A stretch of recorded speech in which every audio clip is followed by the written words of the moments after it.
আসসালামু আলাইকুম, সবাইকে স্বাগত। আগামী ভিডিওতে আমরা আলোচনা করছিলাম রসায়ন দ্বিতীয় অধ্যায়ের পদার্থের বিভিন্ন অবস্থা সম্পর্কে। আজকে আমরা আলোচনা করব ব্যাপন, নিঃসরণ, ঊর্ধ্বপাতন, ঘনীভবন। এই বিষয়গুলো নিয়ে আমি আজকে আলোচনা করব এবং এই বিষয়গুলো থেকে কিভাবে সৃজনশীল প্রশ্ন আসতে পারে সেই বিষয়গুলো আমরা জানাবো এই অধ্যায়ে। তো ব্যাপন, দেখো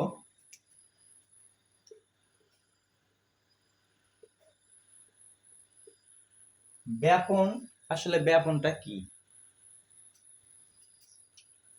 মনে করো এইটা একটা ট্যাঙ্কি, এইটা পানি দ্বারা পূর্ণ আছে, এই ট্যাঙ্কিটা পানি দ্বারা পূর্ণ আছে এবং আর একটা ট্যাঙ্কি, এটা হচ্ছে খালি ট্যাঙ্কি, বা এখানে পানি ধরো কম আছে। তো এটা আমরা কি করলাম, একটা নল দ্বারা সংযুক্ত করলাম, একটা নল দ্বারা কি করলাম, সংযুক্ত করলাম। তো যদি আমি এই নলটা খুলে দেই, তাহলে এটা ধরো এ, এটা হচ্ছে বি পাত্র। তাহলে কোথায় থেকে পানি কোথায় যাবে? তাহলে এ থেকে পানি কোন দিকে যাবে? বির দিকে যাবে। আচ্ছা, এর কারণ কি? কারণ এই পাত্রে পানির পরিমাণ ছিল বেশি আর এই পাত্রে পানির পরিমাণ ছিল কম। সাপোজ এটা যদি আমরা একটু ঘনত্বর দিক দিয়ে বলি, উদাহরণ হিসেবে আমরা ধরতে পারি যে মনে করো যে এ পাত্রের ঘনত্ব কি বেশি, মানে অধিক ঘনত্ব, তো বি পাত্রের ঘনত্ব হচ্ছে কম। তাহলে অধিক ঘনত্বের স্থান থেকে এই পদার্থের অণুসমূহ কোন ঘনত্বের স্থানের দিকে ছড়িয়ে পড়ছে? কম ঘনত্বের স্থানের দিকে ছড়িয়ে পড়ছে। তাহলে বেশি ঘনত্বের স্থান থেকে, মানে অধিক ঘনত্বের স্থান থেকে কোন পদার্থের অণুসমূহ এই কম ঘনত্বের পদার্থের দিকে ছড়িয়ে পড়াকে ব্যাপন বলে। তাহলে আমরা ব্যাপনের কথা কি জানলাম, যে কোন পদার্থের অণুসমূহ অধিক ঘনত্বের স্থান থেকে, এই যে অধিক ঘনত্বের স্থান থেকে কম ঘনত্বের স্থানের দিকে স্বতঃস্ফূর্ত ও সমভাবে ছড়িয়ে পড়াকে ব্যাপন বলে। এই ব্যাপনের আরো আমরা অনেক উদাহরণ দিতে পারি। যেমন ধরো তুমি সেন্ট ব্যবহার করছো, সেন্ট ঘরের এক কোনায় সেন্ট ব্যবহার করছো, স্প্রে করছো, পুরো ঘরে সেই সেন্টটা কি হলো, ছড়িয়ে পড়লো। তাহলে এই যে ছড়িয়ে পড়ছে পুরো রুম জুড়ে, তার মানে কি সারা পুরো রুমেই কি গন্ধটা ছড়ে যাচ্ছে। এই যে গন্ধটা ছড়ে পড়া, এটা হচ্ছে কি ব্যাপন। ঠিক আছে? অথবা তুমি তোমার একটা বালতিতে পানি নিছো, সেই বালতিতে কি করছো, যে ওই যে চমক যেটাকে বলে ব্লু, সেটা যদি দাও, দেখা যাবে কি যে পুরো পানির কালার, বা কোনো রং যদি মেশাও, দেখবা পুরো পানির কালার কি হচ্ছে, রং দ্বারা কি হচ্ছে, মানে বর্ণময় হয়ে যাচ্ছে। তাহলে যে বিষয়টা বলতে চাচ্ছি, যে এই যে রং, এই রঙের ঘনত্ব কি ছিল, বেশি, সেটা কোন ঘনত্বের সাথে যা মিশিচ্ছে, কম ঘনত্বের সাথে যা মিশিচ্ছে। এই জন্য যে পদার্থই অধিক ঘনত্বের স্থান থেকে কম ঘনত্বের স্থানের দিকে স্বতঃস্ফূর্ত এবং সমভাবে ছড়িয়ে পড়বে, সেটাকে বলা হবে ব্যাপন। এই ব্যাপনের কিছু বৈশিষ্ট্য আছে। ব্যাপন হচ্ছে কি, যে এই ব্যাপন তোমার কঠিন মাধ্যমেরও ব্যাপন হতে পারে, তরল মাধ্যমেরও হতে পারে, আবার গ্যাসীয় মাধ্যমেরও হতে পারে। তো মেইন কথা, এই ব্যাপনের কিছু বৈশিষ্ট্য আছে। সে বৈশিষ্ট্য হচ্ছে কি, যে দেখো ব্যাপনের বৈশিষ্ট্য, ফার্স্ট, প্রথম যে বৈশিষ্ট্য, যে অধিক ঘনত্বের স্থান থেকে, অধিক ঘনত্বের স্থান থেকে কোন ঘনত্বের স্থানের দিকে যাবে, কম ঘনত্বের স্থানের দিকে ছড়িয়ে পড়ে, ছড়িয়ে পড়ে। 2 নাম্বার, ব্যাপন,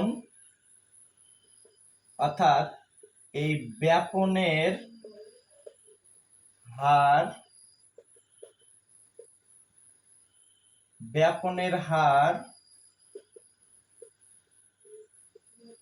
আণবিক ভরের উপর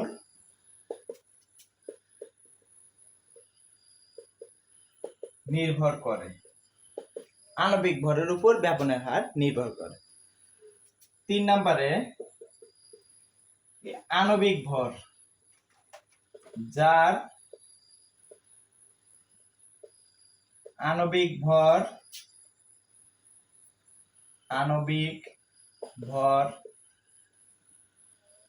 বেশি, তার ব্যাপনের হার কম হবে। যার আণবিক ভর বেশি হবে তার ব্যাপনের হার কম। তাহলে যার আণবিক ভর বেশি তার ব্যাপনের হার কম। তাহলে ব্যাপনের হার যদি কম হয় তাহলে ব্যাপনের হার বলতে আমরা কি বুঝি? ছড়িয়ে পড়ার ক্ষমতা। তাহলে ব্যাপনের হার যদি কম হয় তাহলে তার ছড়িয়ে পড়ার ক্ষমতাটা কি? কম। তার মানে কি? ছড়িয়ে পড়তে বেশি সময় লাগবে। তাহলে যার আণবিক ভর বেশি তার ব্যাপনের হার কম। এবং ব্যাপন সময় বলতে কি বোঝায়? ব্যাপন সময় বলতে ছড়িয়ে পড়তে বেশি যে সময়টা লাগে সেটা হচ্ছে ব্যাপন সময়। তাহলে তার ব্যাপন সময়টা কি লাগবে? বেশি লাগবে। তাহলে ব্যাপন সময় বেশি। 4 নম্বরে আমরা বলতে পারি যার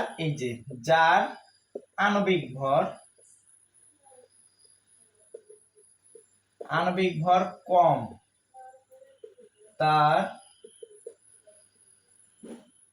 ব্যাপনের, তাহলে তার ব্যাপনের হার কি হবে বলতো? তার ব্যাপনের হার হবে বেশি। তার ব্যাপনের হার বেশি। এবং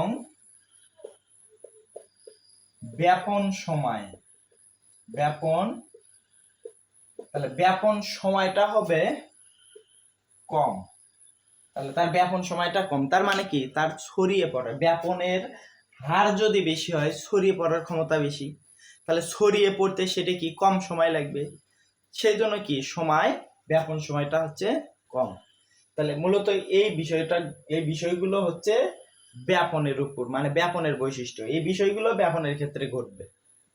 এই বিষয়গুলো যদি আমরা মাথায় রাখতে পারি তাহলে যে কোনো গ্যাসীয় পদার্থ বলুক বা কঠিন পদার্থ বলুক, আমরা সেই পদার্থ দেখে আমরা বলতে পারবো যে আসলে কার ব্যাপনের হার বেশি হবে, কার ব্যাপনের হার কম হবে। এই বিষয়টা কার সময় বেশি লাগতে পারে, কার সময় কম লাগতে পারে, এই বিষয়গুলো আমরা বলতে পারবো। যেমন সাপোজ একটা এক্সাম্পল দেখো, মনে করো আমি এই যে 3টা বেলুন নিছি। কয়টা বেলুন এখানে? 3টা বেলুন। তো এই যে 3টে বেলুন, এটাতে আমি নিছি কার্বন ডাই অক্সাইড গ্যাস, এইটাতে নিছি অ্যামোনিয়া গ্যাস, এবং এইটাতে নিছি CH4 মিথেন গ্যাস। তো 3টাতে 3টে গ্যাস নিছি। তোমাকে প্রশ্নে বলা হলো যে এখানে কার ব্যাপনের হার সবচেয়ে বেশি। তাহলে কার ব্যাপনের হার সবচেয়ে বেশি হবে? আমরা ওই যে বৈশিষ্ট্য আমরা দেখছিলাম যে যার আণবিক ভর কম তার ব্যাপনের হার বেশি, আর যার আণবিক ভর বেশি তার ব্যাপনের হার কি হয়? কম হয়। তাহলে আমরা এই যে গ্যাসগুলো আছে, এই গ্যাসগুলো যদি আমরা সলিউশন হিসেবে আমরা আণবিক ভর নির্ণয় করি, যেমন দেখো কার্বনের ক্ষেত্রে যদি আমরা আণবিক ভর নির্ণয় করি, কার্বনের ভর কত? 12 যোগ অক্সিজেনের ভর কত? 16। এখানে পরমাণু আছে কয়টা? 2টা। এই জন্য এর ভরের সাথে পরমাণু 2 গুণ হবে। তাহলে 16 দুগুণ 32 আর 12 কত গ্রাম হচ্ছে? 40 গ্রাম। এরপর অ্যামোনিয়া গ্যাসের জন্য নাইট্রোজেনের ভর হচ্ছে 14, নাইট্রোজেনের ভর 14, আর হাইড্রোজেন আছে কয়টা? 3টা। তাহলে যোগ, তাহলে 1 গুণন হাইড্রোজেন পরমাণু কয়টা? 3টা। তাহলে 3 1 3, 14 আর 3 কত গ্রাম? 17 গ্রাম। এরপর দেখো মিথেন গ্যাস, মিথেনের এখানে দেখো কার্বনের ভর কত? 12 যোগ হাইড্রোজেনের ভর 1 গুণন এর পরমাণু আছে কয়টা? 4টা। তাহলে 4 1 4, 12 আর 4 কত গ্রাম? 16 গ্রাম। তাহলে বলো তো এই তিনটে গ্যাসের মধ্যে কার আণবিক ভর সবচেয়ে কম? তাহলে এখানে দেখা যাচ্ছে যে সবচাইতে আণবিক ভর কম হচ্ছে মিথেন গ্যাসের। তাহলে যেহেতু এখানে মিথেনের আণবিক ভর সবচাইতে কম, তাই আমরা বলতে পারি যে এই মিথেন গ্যাসের ব্যাপনের হার বেশি। তাহলে মিথেন গ্যাসের ব্যাপনের হার বেশি। আশা করি সবাই বুঝছো। তাহলে যার ব্যাপনের হার বেশি হয় তার সময় কি হয়? তার সময়টা কম হয়। তাহলে এই জন্য যেহেতু এর ব্যাপনের হার বেশি, এই জন্য এর ছড়িয়ে পড়ার ক্ষেত্রে সময় কি লাগবে? কম লাগবে। বুঝতে পারছো? তো একইভাবে যদি বলে কার ব্যাপনের হার কম, তাহলে এই যে তিনটে গ্যাসের মধ্যে যার আণবিক ভর বেশি, কার বেশি দেখো তো। তাহলে এই যে কার্বন ডাই অক্সাইড গ্যাসের আণবিক ভর বেশি। তাহলে যার আণবিক ভর বেশি হয় তার ব্যাপনের হার কম হয়। আর ব্যাপনের হার যদি কম হয় তার ছড়িয়ে পড়তে বেশি সময় লাগে। তাহলে যদি বেশি সময় লাগে তাহলে তার ব্যাপন সময়টা কি? বেশি। তার মানে কার্বন ডাই অক্সাইডের ব্যাপন সময় বেশি। আশা করি ব্যাপন কাকে বলে, ব্যাপনের বৈশিষ্ট্য এবং ব্যাপনের ক্ষেত্রে যে সৃজনশীল প্রশ্ন যেভাবে আসতে পারে তোমরা বুঝছো। এই পর্যায়ে দেখো, তাহলে ব্যাপন সম্পর্কে আমরা বললাম। এবারে দেখো নিঃসরণ। নিঃসরণটা কি? যে ধরো তুমি একটা বেলুন নিছো, তাহলে আমরা কোন টপিক নিয়ে আলোচনা করছি? নিঃসরণ। নিঃসরণ। সাপোজ তুমি একটা বেলুন কি করছো? নিছো, নেওয়ার পর মানে ফু দিয়ে এই বাতাস দিয়ে কি করছো? বেলুনটা ফুলাইছো। তাহলে এই বেলুনের ভেতর কি আছে? বায়ু, অসংখ্য বায়ুর কণা আছে। তাহলে এই যে বায়ুগুলো আছে এই বেলুনের ভেতর, ঠিক আছে, মানে বাতাস দ্বারা এই বেলুনটা ভরাইছো। তো এখন তুমি কি করলা? যে একটা সুচ দ্বারা বেলুনটাকে কি করে দিলা? ছিদ্র করে দিলা। কি করছো? বেলুনটা ছিদ্র করছো। তাহলে যখন ছিদ্র করবা তখন দেখো এই বেলুনের ভেতর থেকে বায়ুটা কোথায় বের হয়ে আসবে? বাইরে বের হয়ে আসবে। আচ্ছা, কেন আসছে? কারণ এই বেলুনের ভেতর যে বায়ুগুলো আছে সেগুলো এর ভেতর উচ্চ চাপ অবস্থায় আছে। উচ্চ চাপ কি? যে এই বেলুনের ভেতর সব দিকে চাপ প্রয়োগ করছে। কি কেন চাপ প্রয়োগ করছে? এগুলো বাইরে বের হয়ে আসতে চায়। কেন আসতে চায়? কারণ এর ভেতরে চাপটা হচ্ছে সবচেয়ে বেশি। তাহলে বেশি, তাহলে বায়ুরা সবসময় কিন্তু উচ্চ চাপ অঞ্চল থেকে নিম্ন চাপ অঞ্চলের দিকে বের হয়ে আসতে চায়। তো যেহেতু এর ভেতরে আবদ্ধ অবস্থায় ছিল এবং এর চারপাশে যে বায়ু অঞ্চল আছে এগুলো হচ্ছে কি? নিম্ন চাপ, মানে চাপ বেশি নাই। সেই জন্য যদি আমরা ছিদ্র করি দেখা যাবে যে এই ছিদ্র পথে বায়ুগুলো কি হচ্ছে? সজোরে বেরিয়ে আসছে। কোন অঞ্চল থেকে? এর ভেতরে হচ্ছে, এটা হচ্ছে উচ্চ চাপ অঞ্চল। তাহলে উচ্চ চাপ, তাহলে কোন চাপের দিকে বের হয়ে আসছে? নিম্ন চাপ। তাহলে আমরা নিঃসরণের কথা কি বলতে পারি? যে সরু ছিদ্র পথে। কি পথে? সরু ছিদ্র পথে কোন গ্যাসের অণুসমূহ উচ্চ চাপ অঞ্চল থেকে নিম্ন চাপ অঞ্চলে সজোরে বেরিয়ে আসার প্রক্রিয়াকে নিঃসরণ বলে। তাহলে আমরা নিঃসরণ বুঝছি। তাহলে নিঃসরণ কোন পথে বের হয়? সরু ছিদ্র পথে উচ্চ চাপ অঞ্চল থেকে নিম্ন চাপ অঞ্চলের দিকে সজোরে বেরিয়ে আসার প্রক্রিয়াকেই বলা হয় নিঃসরণ। তাহলে আমরা নিঃসরণ বুঝলাম। আচ্ছা, এখন তোমাকে যদি বলা হয় যে এই যে ব্যাপন এবং এই নিঃসরণ এই দুইটার মধ্যে কোনটা আগে ঘটে? তোমাকে একটা উদাহরণ দিয়ে বুঝাই। ধরো তুমি একটা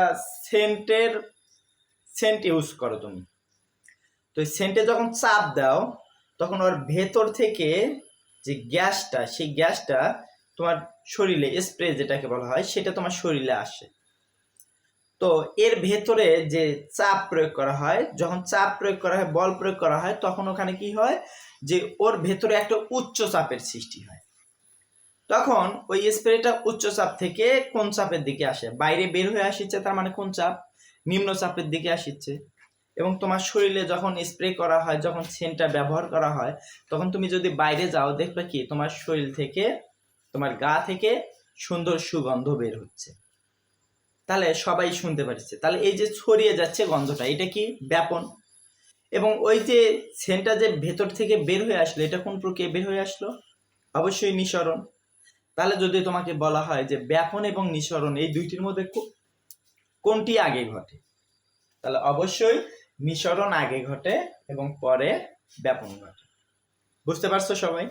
তো এখন দেখো, তাহলে ব্যাপন গেল এবং নিঃসরণ গেল। এই নিঃসরণের ক্ষেত্রেও মাথায় রাখবা, যার আণবিক ভর কম হবে তার নিঃসরণ বেশি, আর যার আণবিক ভর বেশি হবে তার নিঃসরণ কম। বুঝতে পারছো সবাই? তো এখন দেখো ঊর্ধ্বপাতন। এবারে হচ্ছে ঊর্ধ্বপাতন। ঊর্ধ্বপাতনটা কি? ধরো ঊর্ধ্বপাতনটা হচ্ছে কি, যে তুমি নাম শুনছো নিশাদল, তারপর হচ্ছে কি যে অ্যামোনিয়াম ক্লোরাইড, তারপর আরো কি শুনছো কর্পূর, ন্যাপথলিন, এই জাতীয় তুমি কিছু পদার্থের নাম শুনছো। ধরো আমি কর্পূরের কথা বলি, যে কর্পূর এ কিন্তু একটা কঠিন পদার্থ। কি পদার্থ? কঠিন পদার্থ। তো এই কঠিন পদার্থকে যখন তুমি তাপ দিবা, কি দিবা? তাপ দিবা, তখন সেটা কঠিন থেকে সরাসরি গ্যাসীয় পদার্থে পরিণত হবে। কোন পদার্থের সৃষ্টি করছে? গ্যাসীয় পদার্থে পরিণত হচ্ছে।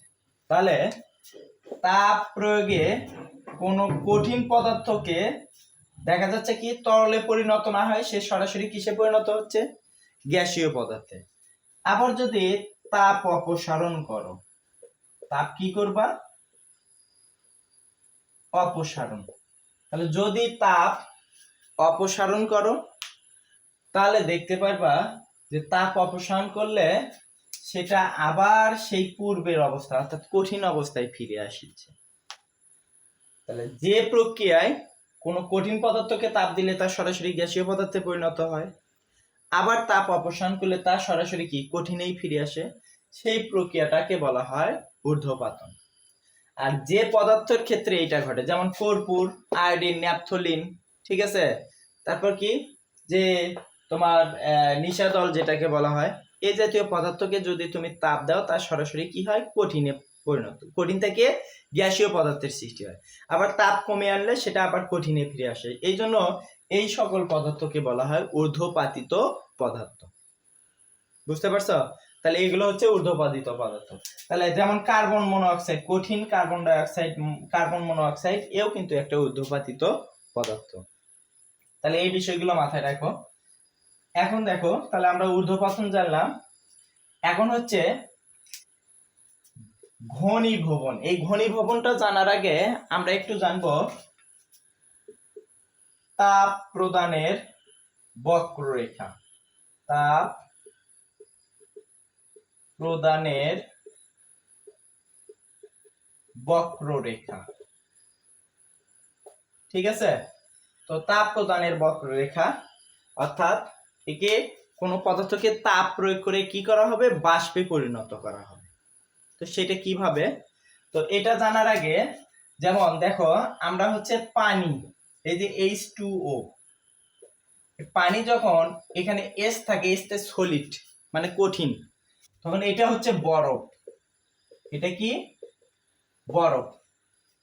এই বরফটা কিন্তু 0°C তাপমাত্রা, কত ডিগ্রি সেলসিয়াস তাপমাত্রা? 0°C তাপমাত্রায় গলতে থাকে। আর আমরা জানি কোনো পদার্থ সর্বনিম্ন যে তাপমাত্রায় গলতে থাকে তাকে ওই পদার্থের গলনাঙ্ক বলে। এই জন্য এই বরফ অর্থাৎ পানি যখন বরফে থাকে তখন এই বরফের গলনাঙ্ক হচ্ছে 0°C, ঠিক আছে? তো এরপর যখন সম্পূর্ণ বরফ তরলে পরিণত হয়, কিসে পরিণত হবে? তরল। তখন এই তরলকে 100°C তাপমাত্রা প্রয়োগ করলে সেটা ফুটতে থাকে। কি হতে থাকে? ফুটতে থাকে। তার মানে কোনো পদার্থকে সর্বোচ্চ যে তাপমাত্রায় ফুটতে থাকে তাকে ওই পদার্থের কি বলা হয়? স্ফুটনাঙ্ক বলা হয়। তাহলে এইটা হচ্ছে গলনাঙ্ক, এইটা হচ্ছে স্ফুটনাঙ্ক। বুঝতে পারছো? তাহলে এই গলনাঙ্ক এবং স্ফুটনাঙ্ক, এই বরফের ক্ষেত্রে আমরা একটা তাপ প্রদানের বক্ররেখা আমরা অঙ্কন করব। যেমন দেখো,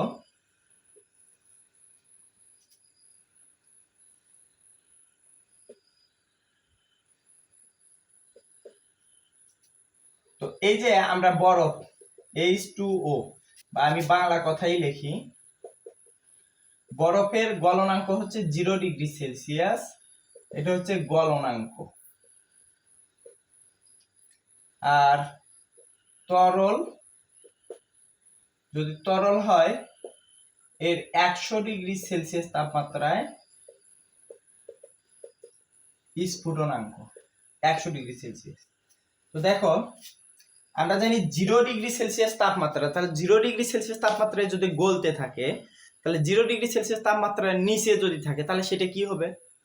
-0, -1, -2, -3 এই তাপমাত্রায় যদি কোনো পদার্থ থাকে তাহলে সে কি তরল হবে না কঠিন হবে? তাহলে সেটা কঠিন। তো এই যে দেখো, আমি এই রেখা এই বরাবর দিলাম, এটা 0°C, এর নিচে, তাহলে 0° নিচে থাকলে মাইনাস, তার মানে সেটা কঠিন অবস্থায় আছে। এবং আমি এই অবস্থায় দিলাম হচ্ছে 100°C।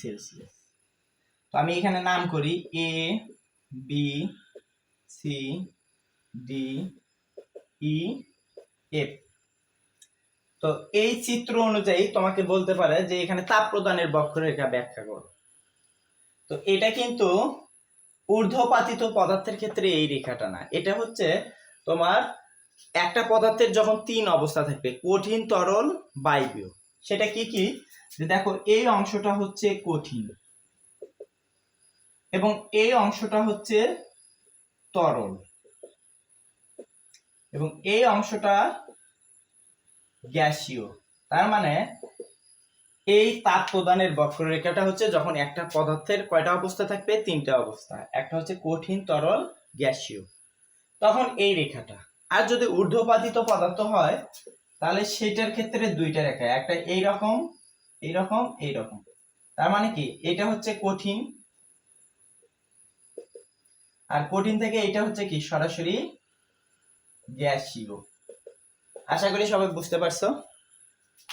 তাহলে ঊর্ধ্বপাতিত পদার্থের আনুভূমিক যে রেখা থাকবে সেটাই একটা, আর যদি পদার্থের 3 অবস্থা থাকে তাহলে সেইটার আনুভূমিক যে রেখা, সেই আনুভূমিক রেখা থাকবে 2টা। বুঝতে পারছো? অর্থাৎ ভূমি বরাবর যে রেখাটা সেটা থাকবে কয়টা? একটা, 2টা। আর ঊর্ধ্বপাতিত পদার্থের ক্ষেত্রে একটা, মাথায় রাখবা। তো এখন এটার ক্ষেত্রে যদি তাপ প্রদানের বক্ররেখা তোমাকে বলে যে ব্যাখ্যা কর, তখন দেখো, এই 0°C তাপমাত্রা যদি নিচে থাকে তাহলে সেটা কঠিন, সেজন্য চিত্রের AB হচ্ছে কি কঠিন। যখন এই কঠিনকে 0°C তাপমাত্রা প্রয়োগ করা হয় তখন সেটা BC অবস্থায় পরিণত হয়। যা হচ্ছে এই কঠিন মানে কি বরফ, তাহলে বরফ কি হয়? গলছে। এবং এই BC কে যখন 0°C তাপমাত্রার উপরে তাপ প্রয়োগ করা হয় তখন সেটা CD অবস্থায় পরিণত হয় এবং সেটা হচ্ছে কি তরল পদার্থ। এই CD কে যখন 100°C তাপমাত্রায় প্রয়োগ করা হয় তখন সেটা DE অবস্থায় পরিণত হয়। কোন অবস্থায়? DE অবস্থা, যা হচ্ছে কি তরল ফুটছে। তরল কি হচ্ছে? ফুটছে। তাহলে এই DE অবস্থায় তরল হচ্ছে কি ফুটছে, মানে স্ফুটনাঙ্ক অবস্থা। এরপর এই DE কে যখন 100°C তাপমাত্রার উপরে তাপ প্রয়োগ করা হয় তখন সেটা হচ্ছে গ্যাসীয়। তাহলে একটা কঠিন পদার্থকে তাপ দিয়ে দিয়ে আমরা কি করলাম? গ্যাসীয় পদার্থে পরিণত করলাম। এখান থেকে তোমার পদার্থের যে গতিশক্তি, অনুসময়ের গতিশক্তির তোমার ব্যাখ্যা করতে বলতে পারে। আচ্ছা, তুমি বলো তো যে প্রত্যেকটা পদার্থই কিন্তু কিছু কণার সমন্বয়ে গঠিত। তো যখন এই কণাগুলো কাছাকাছি থাকে, মানে কঠিন অবস্থায় থাকে, তখন তাদের মধ্যে শক্তিটা কি থাকে? স্থির থাকে। কারণ কি, তারা তো ছোটাছুটি করে না, তখন স্থিতিশীল অবস্থায় থাকে, মানে সঞ্চিত অবস্থায় থাকে, যেটাকে বলা হয় স্থিতিশীল শক্তি। যখন সেই পদার্থকে আমরা তাপ প্রয়োগ করব তখন কি তারা আর স্থির থাকতে পারবে? তখন সেই পদার্থের কণাগুলো কি করবে, ছোটাছুটি শুরু করবে, তাদের মধ্যে কম্পনের সৃষ্টি হবে, ছোটাছুটি। তার মানে কি, স্থিতি শক্তি থেকে কোন শক্তির সৃষ্টি হবে? গতি শক্তি। তো গতি শক্তি যখন সৃষ্টি হবে তাহলে সেগুলো কি তরলে পরিণত হতে থাকবে। আবার তরলকে যখন আরো তাপ দেওয়া হবে তখন তাদের গতি শক্তিটা কি আরো বাড়তে থাকবে। তাহলে বাড়তে থাকলে এক পর্যায়ে কিসে পরিণত হবে? গ্যাসীয়। তার মানে অনুসময়ের গতিশক্তি, তাপের সাথে কার সম্পর্ক আছে? অনুসময়ের গতিশক্তির সম্পর্ক আছে। মানে তাদের গতি বৃদ্ধি পাইতে পারে, গতির পরিবর্তন হতে পারে, গতিশক্তির পরিবর্তন হতে পারে। তাহলে এই বিষয়গুলো একটু মাথায় রাখবা, ঠিক আছে? তো এরপর তাহলে এটা আমরা জানলাম হচ্ছে তাপ প্রদানের বক্ররেখা। এখন এটাকে যদি বলে যে এখান থেকে তুমি কিভাবে এই যে ঘনীভবন, তাহলে এইটার নাম ছিল, এই তাপ প্রদানের বক্ররেখাটার নাম ছিল বাষ্পীভবন। বাষ্পীভবন মানে বাষ্পে পরিণত করা। তাহলে এখন হচ্ছে ঘনীভবন। আসলে ঘনীভবনটা কি? ঘনীভবনটা হচ্ছে যে কোনো গ্যাসীয় পদার্থকে তাপ অপসারণ করে সেটাকে কিসে পরিণত করা? কঠিনে পরিণত করা। তাহলে কঠিনে পরিণত করলে সেটা হবে কি? ঘনীভবন প্রক্রিয়া, অর্থাৎ শীতলীকরণ প্রক্রিয়া, যেটাকে বলা হয় এই ঘনীভবনের আরেকটা নাম হচ্ছে শীতলীকরণ। তাহলে যে রকম আমরা এখানে কি তাপ প্রদান করে করে কিসে গেলাম? গ্যাসীয়। তাহলে ওই একইভাবে যখন ঘনীভবনের প্রক্রিয়ার কথা বলবে তখন কি হবে? এই যে এই রকম তাহলে এইভাবে এইভাবে দেখো এই রকম হবে। তখন কি এখান থেকে তাপ কি হবে? প্রত্যেক ক্ষেত্রে তাপ কি করতে হবে? তোমাকে অপসারণ করতে হবে, মানে তাপ কমিয়ে আনতে হবে। মানে কি এই জায়গাতে তোমাকে তাপ